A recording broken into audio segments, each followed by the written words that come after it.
me gustaría daros unas imágenes para haceros una idea un poco de, por ejemplo, cómo es el campo eléctrico.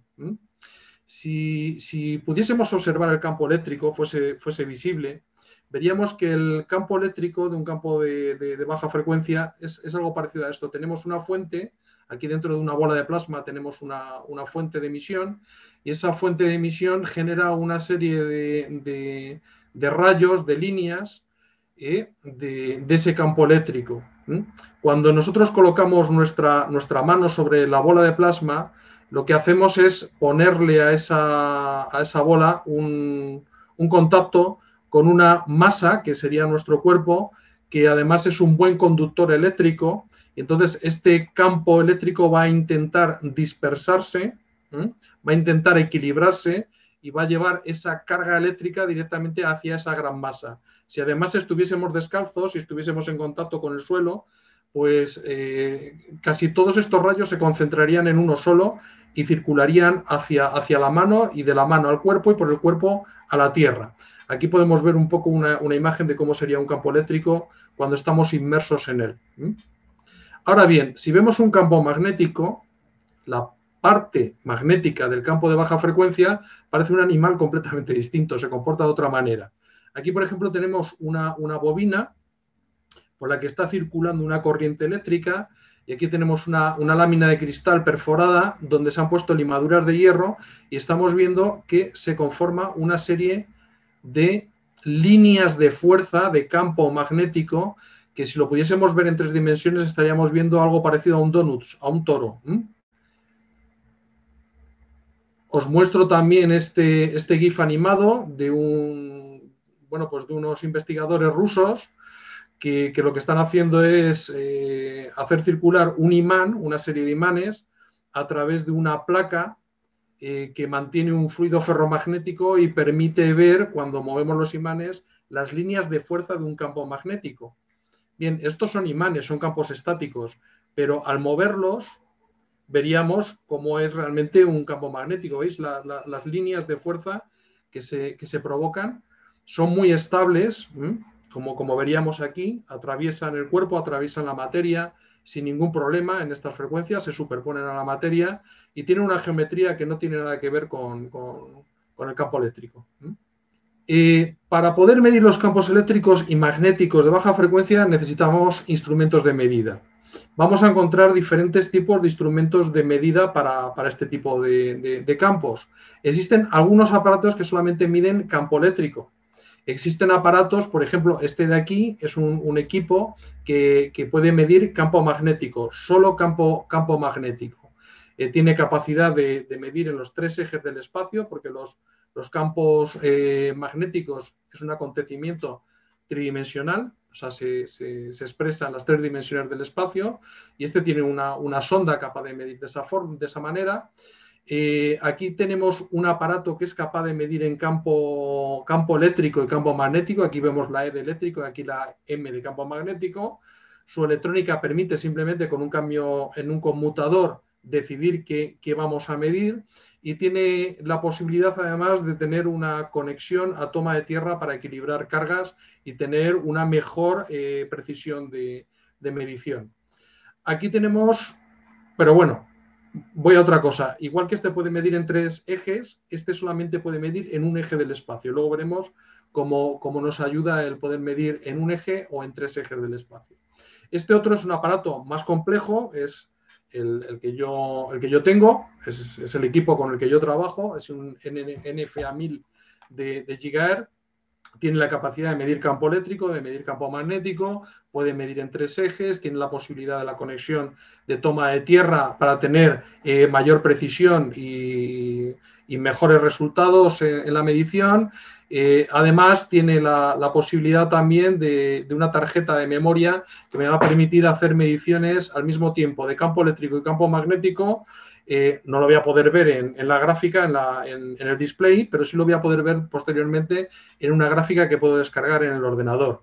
El rango de frecuencias es importante. Cuanto mayor sea ese rango de frecuencias, más tecnologías vamos a poder abarcar y no nos va a pasar desapercibida ninguna frecuencia. Otra característica del equipo sería el rango de medida. El rango de medida es importante. Yo he visto algunos aparatos, por ejemplo, que para poder medir campo magnético medían muy bien, tenían una capacidad buena de medir de forma triaxial, pero empezaban a medir solamente a partir de los 100 nanoteslas. Entonces, cualquier campo inferior a 100 nanoteslas pasaría desapercibido para nuestro interés. O bueno, o podemos tener un equipo que nos diga que se nos vaya de rango a la hora de medir un campo muy alto. Por ejemplo, el NFA 1000 tiene la capacidad de medir, se ha actualizado para poder medir a partir de 16.700 nanoteslas. Pero tenemos otros equipos que a lo mejor el rango de frecuencia está en 2000. No habría forma de medir más allá de 900, o sea, de 9.999 nanoteslas. O sea, si hay un campo mayor, pues tendríamos la dificultad de poder seguir midiendo, ¿no? el campo. O sea, el rango de medida, cuanto mayor sea, pues más información tendremos. ¿Cuáles son las principales fuentes de contaminación electromagnética de baja frecuencia en campo magnético? Pues por un lado tendríamos las redes eléctricas de transporte, líneas de muy alta tensión, de media tensión, o sea, de muy alta tensión, de media tensión, tanto aéreas como soterradas. Líneas de alumbrado público, líneas de transporte eléctrico, etcétera. Y sus campos no se quedan ocultos por estar enterrados, salen del terreno perfectamente.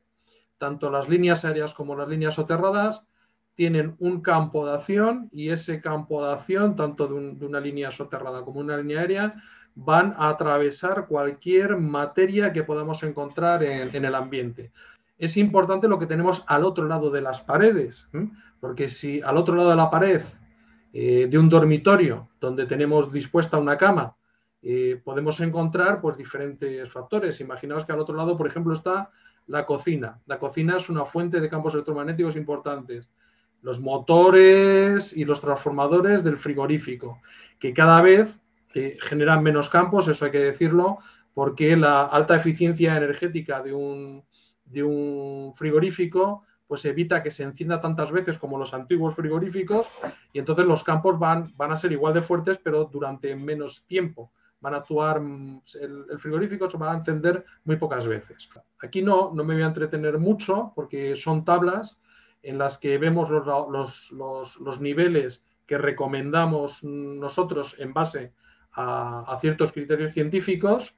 Aquí tendríamos el valor ideal, menor de 30 nanoteslas en ambiente urbano, electrificado, valor medio admisible, quiere decir que bueno, no habría circunstancia de enfermar por ello, pero igual sí que podríamos tener trastornos al sueño, podríamos tener dificultades para conciliar y tener un buen descanso.